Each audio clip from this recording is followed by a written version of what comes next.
So we're going to tie two flies tonight. The first one is called the Chubby Chernobyl. You've probably all heard of it.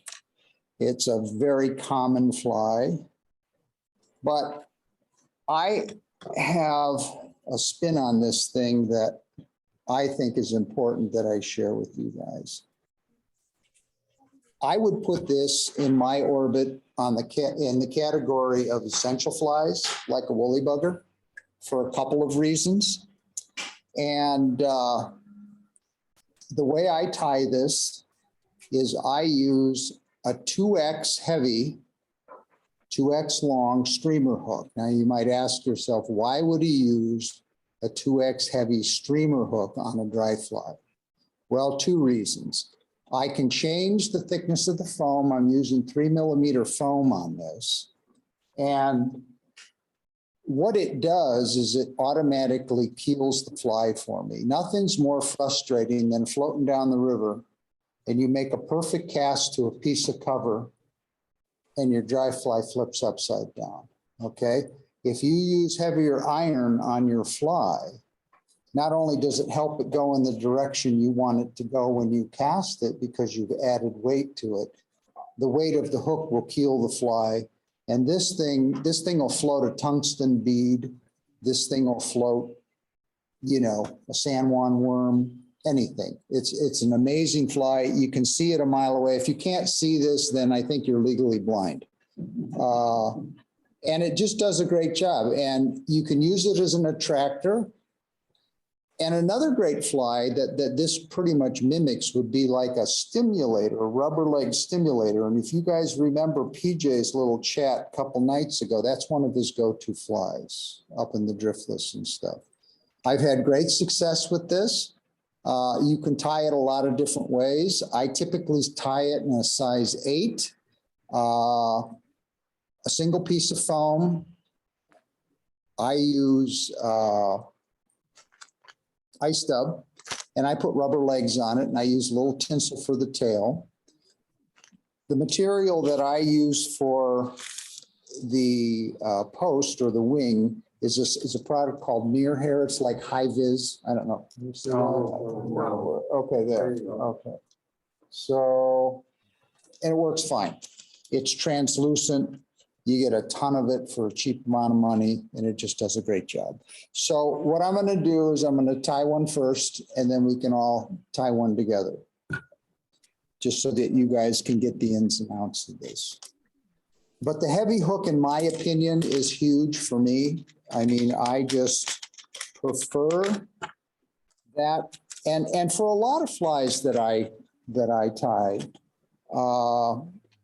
durability is important. I have a couple of friends that are guides up in Wisconsin, and I tie flies for those guys. And if they don't get mileage out of their fly, I hear about it. So it's forced me to tie my stuff a little bit more robust. I prefer UTC 140 in just plain old white. It lays flat, does a nice job, and holds everything in place. So I'm just going to lay a little thread base down. This table is wobbling. Okay. Tinsel, as far as that goes, you can use, and that's what I forgot to bring. I didn't, so I'm going to have to rob a kit.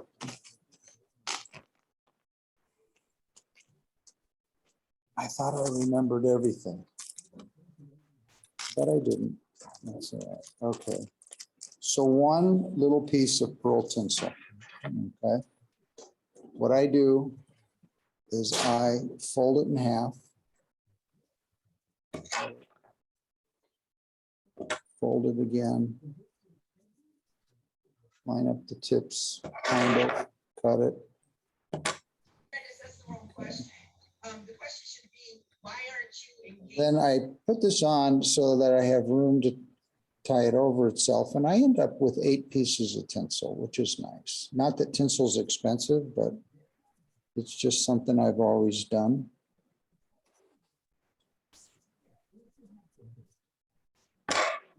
And then cut that about the length of the gape of the hook. Like so. Okay.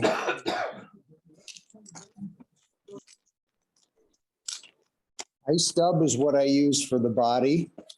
I prefer round rubber legs most of the time. A lot of people I know have preferences as far as the legs they use. It's my favorite. I use these all the time. What else do I need? I've got that. Oh, I need some foam. So I go to Hobby Lobby, probably like some of you, and I buy those big sheets. And I get on my drafting table and I just cut long strips of this stuff, and I have a lifetime supply. And those big sheets cost you about $1.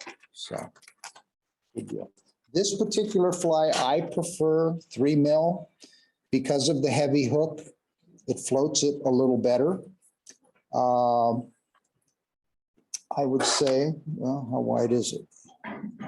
It's about 1/4 of an inch, or basically the gape of the hook. So that's how wide I cut the foam. A little point on the end.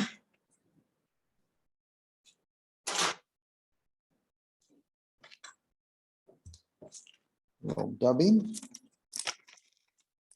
You don't need a lot of dubbing. This, you could probably do 3 flies with this little amount. I was trying to see if I could tie these at home with a mask on, and I have to lick my fingers, guys. It just, I can't do it. If any of you guys have ever watched Kelly Gallup tie, he puts stuff, you know, I mean, he takes his feathers and runs them through his mouth. So he says, God only knows what I'm going to die from, but you know, whatever they put on these things, it's probably bad for you. Okay. Now I start my first segment right at the hook point. Okay. And I am a big fan of super glue.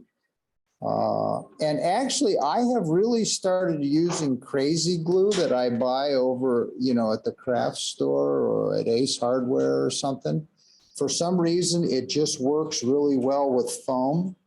I tie gurglers and I tie mine with a foam base, and then I glue the lip together, and this sets it really well, and it's cheap. So that's just, I don't know, that's me. So you hang the body over the tail of the hook just a little bit, pinch it. And this is one step that's kind of important. Now, what I'm going to do is I am going to, you can see that the thread has now collapse the foam. What I do is I go back the thickness of the thread, okay, and make this little margin. You see how that margin is just like 2 thread widths wide? What that does is it just allows you to set your legs easier. You can put the wing in, and then you dub around and you have room and stuff isn't going all over, and it really holds it together. So what I'll do is I'll take one segment of rubber leg off of the hank here. And this is something that I've started doing, because if you've ever tied tequilas, if you've ever tied these, and you start putting your legs in as you go, you've got like rubber legs all over the place, and it's really a nuisance. This sort of mitigates it a little bit. So what I'll do is I'll just fold the legs over like this, okay? And I create a loop on one end. Okay, like that. Okay. Right there. Okay. So I just put the ends together, and then I'll set my leg length on the back, and then just come over with 2 soft turns. Okay. And then I take the top leg and pull it over to the other side. But what I've got is I've got the front legs in a loop that are completely out of my way. Okay, I'm not tripping over them. And then when I move forward, I can fold it back and it'll set behind the wing. So what I'll do is I'll seat that with 2 firmer wraps. And then I'll put a little bit of dubbing to hide the thread. But first I have to put the wing on. before I forget. And you don't need a lot, and I am not a big fan of big gigantic wings on these things. There's two things that I find problematic with that. This is all I use, just this little teeny bit, okay? So I try to keep my wing short for two reasons. It makes the fly more aerodynamic. It won't helicopter as bad. And it also, you can still see it.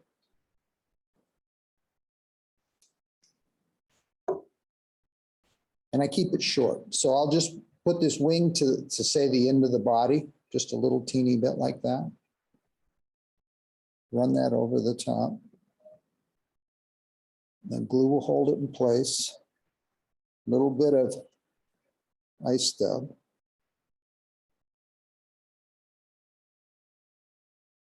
And you don't need a real big needle, because then what I'm going to do is I'm going to go forward with this once I get everything done.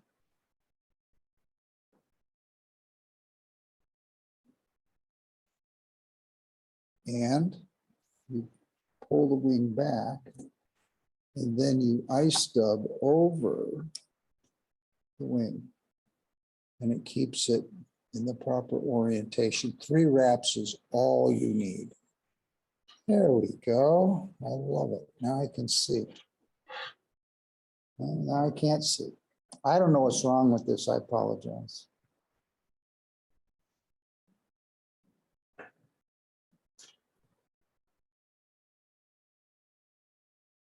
And then I will take,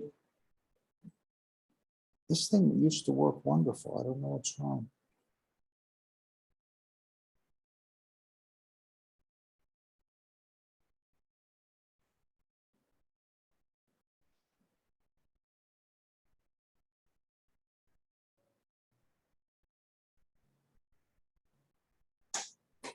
I'll just go all the way to the front and then come back. And then I just come behind the hook eye just a little bit for the second set of legs. And you can see how those legs are like completely out of my way. So about right there, little dab of super glue.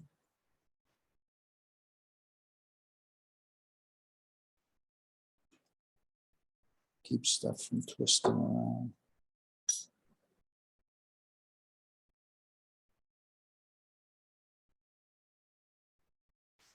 And you don't want to crowd the eye too much.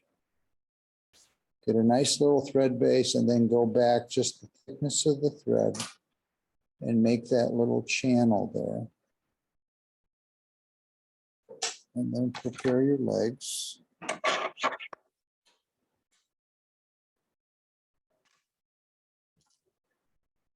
And you fold them in half.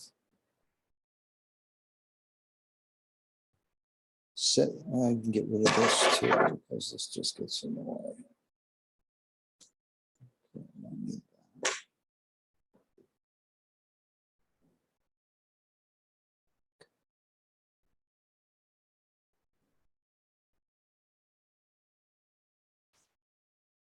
Pull these over. Get everything set. Set where you want it.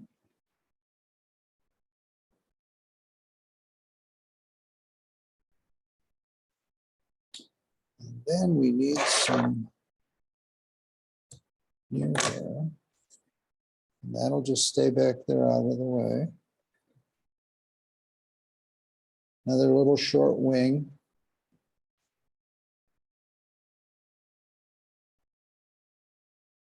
Hold that back and a little ice stub, and you are pretty much done with this.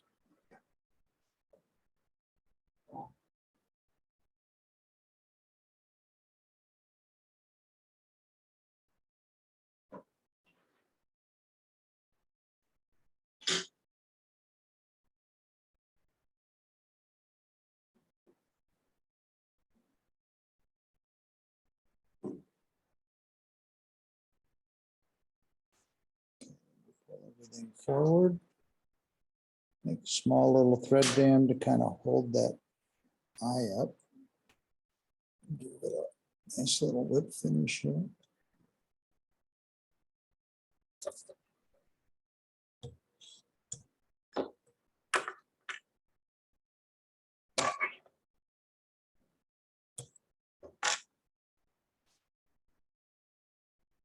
Okay.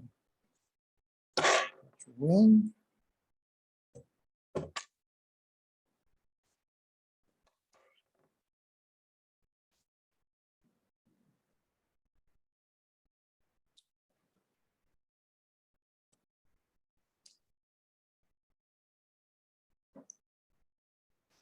Now, what I like to do is put a little drop of head cement on the whip finish again, because the big thing is durability here more than anything. And I didn't super glue the front, so usually what I'll do is just put a little drop in here, and a little drop in here.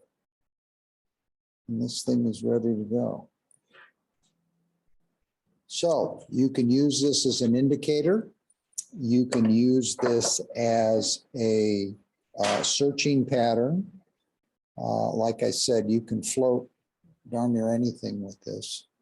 And the other thing that's just cosmetic is you trim the wing just a little, just to have it look a little bit nicer. So there you go. How did they get the name Chernobyl for that reason? Well, the Chernobyl ant came along first, okay? And then somebody came up with the idea of putting rubber legs on this thing and like polypropylene type wings on it, because didn't it used to have just like a foam cider on it, Tom? I mean, it was black and then they'd put like an orange cider. Yeah, yeah. Why Chernobyl? But this thing, well, because what it is it's like a glorified ant pattern. But you know, with the Chernobyl thing, it's like radio, so like Godzilla, it just kind of morphed into this big, All right. fat, gigantic. So this is it. So we can plow into this collectively. And Lanny will pass out kits to everyone that's tying first. And if we have extras, then the people that, and you have plenty of stuff in there. Just remember, you've only got one piece of tinsel. So you've got to trim it, cut it, trim it. I guess I can use this minus the tinsel.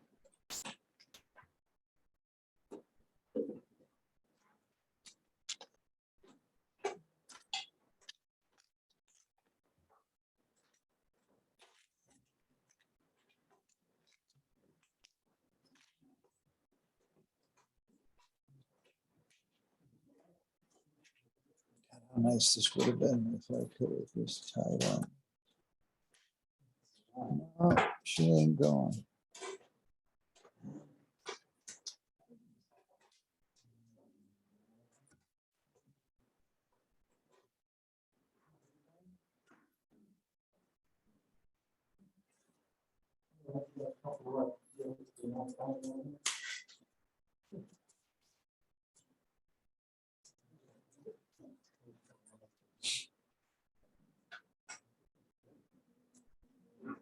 I need to steal a piece of tinsel out of one of these. There you go. You got one? All right. Hook in the vise. This thing is just like, we'll just tie in the dark. Okay, so you put on a thread base, start at the front. I prefer touching wraps. It just gives the glue and stuff something more to hold on to. Can you see this with the light off as well as with the light on, or is it actually better this way? Okay. Okay. We need a piece of tinsel.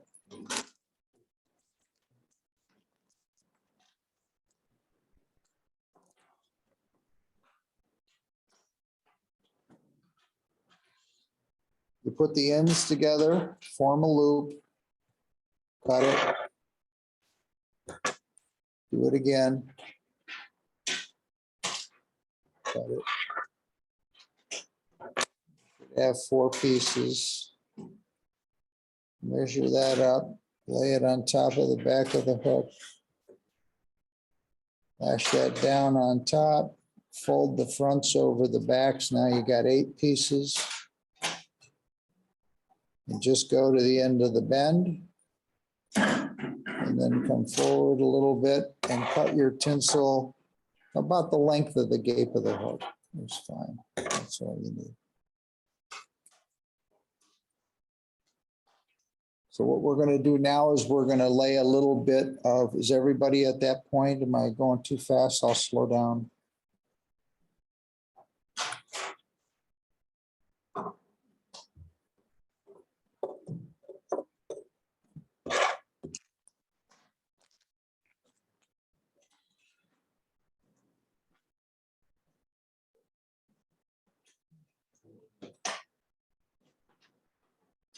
Okay. So what's wrong? So I got one without pencil. Neither of those have any. I forgot to, I can't believe I forgot to bring, so I'm sure somebody here has a big wad of tinsel. I got it. So, there you go. That's okay. Maybe like. Oh, you know what? I'll muscle through it. I wish it would have worked, but it's not working, so. Anyway, paint your thread with a little bit of ice stub.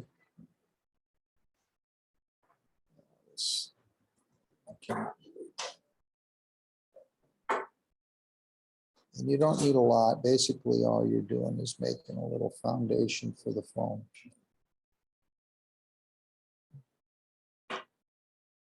Okay.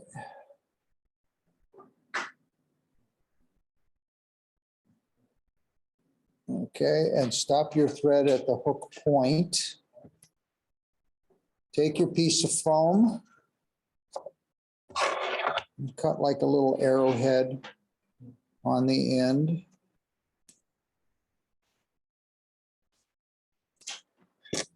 Like that. If you have brush-on super glue, a little drop right there at the junction where you're going to be attaching your foam. Position it just a little bit over the back of the hook.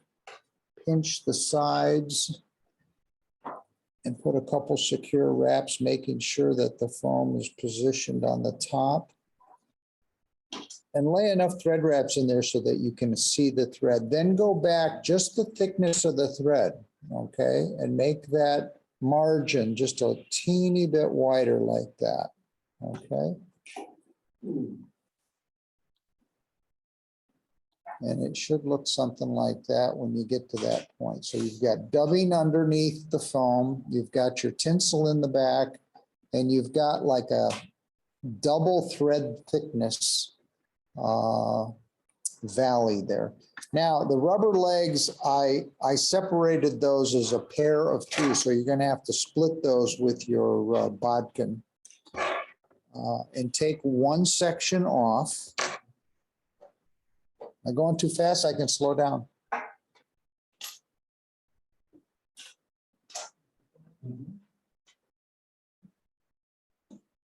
I'll wait till everybody catches up.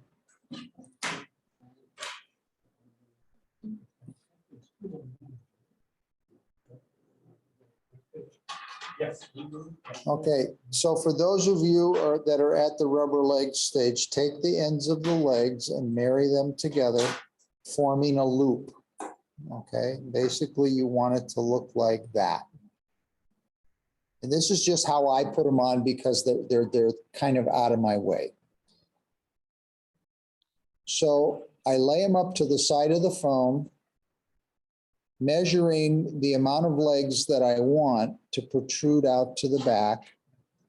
And then I'll take 2 soft wraps over the side and just let the bobbin hang down there and hold everything. I grab the top leg and loop and pull it over to the far side, positioning it to my liking. So I should have a loop in front and two legs sticking out of the back like that. Okay. Now you grab the back legs and hold them securely, put a couple of firm wraps over that just to make sure that everything is where it needs to be. Yeah, I would say if you cut through the rubber, you're too firm. You don't Now- want to twist a little bit to get wide. Right. You can flatten your thread if you want, but if you're making like two thread channels, then you really don't need to do that. You just basically are making it. Now, you may have a little more wing material in your kit than you need. I just was separating it out. This is basically all I use. So if you know, this is not a lot. Can you see that? Okay, so, and then what I do is I take the short end, which I've trimmed blunt, and I will line that up with the back of the foam on the top with the long part protruding towards the front and put a couple of wraps in there to hold it. Then you take your tinsel or your ice stub and just a little bit more, you just paint your thread. You don't need a lot. And you're going to make a couple of turns, 3 at the most, through that loop, okay, through that where you have the legs tied in. But before you run this in there, what you need to do is you need to fold your wing over the piece in the back. Okay, that's why you start with a thinner piece. Grab the legs and then make 3 nice tight wraps with dubbing on it. And that holds the whole mess down. Okay. You can, at this point, if you like, you can trim your back wing now. Cut that off and save the piece for the front. Like that.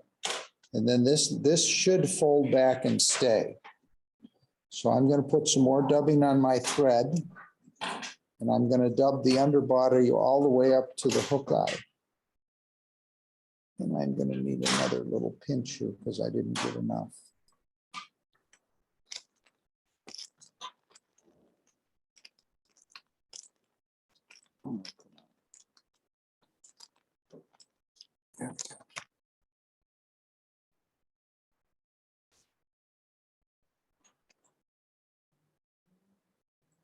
And it doesn't need to be real thick. I mean, basically what you want to do is you want to add a little color and a little flash under here is all.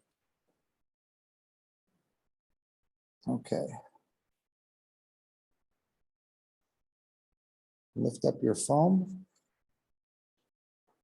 and then dub your body all the way up to the eye. And of course, I didn't put enough dubbing on. And make sure you save yourself a little pinch because you gotta use that last little pinch between the legs and the front. There should be enough though. Everybody should have enough of everything in there to get that going. Okay, so I come up to the eye and then come back just a little bit. Little dab, super glue.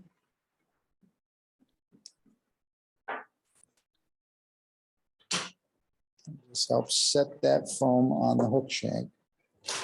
Lay that down, give it a little pinch. Make sure your foam's on top, secure it, and then go back like the thickness of the thread and make that channel just a teeny bit bigger. Now at this point, if you want, you can trim the front. Now this, you know, I just cut big long pieces and just keep making them until I run out. You guys have a single piece. So I'm going to cut my lip just to be a little bit longer than the front of the hook. And you can swim this thing back if you want and get it to animate a little bit. So at this point, you take your second rubber leg. Same procedure as we did in the back. We fold them over the top of themselves, line up the ends of the rubber legs. The loop goes towards the front. Position the length of the legs that we want. 2 soft wraps. And then pull the loop and the other leg to the far side. Position it where you want it. Grab the 2 back legs, give it 2 firm wraps, and then you're ready to put your wing on. So I don't know where everybody's at, so I'll pause here for a minute. Everybody needs to catch up.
There you go.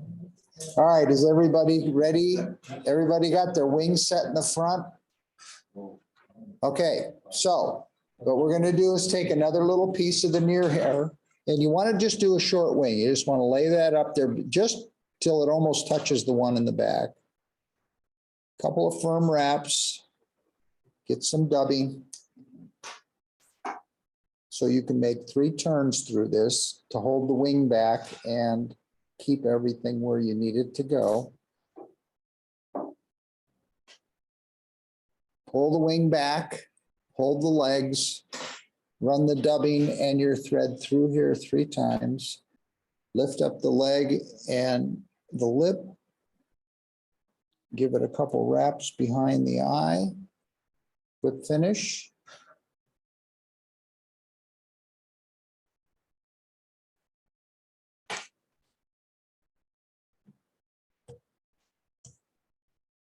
I always set my whip finish by giving it a tug because you want to set that hook. Okay. So now we do a little cosmetic trimming. And this thing is ready to go. So I got to trim this front wing to match the one in the back. So I got that.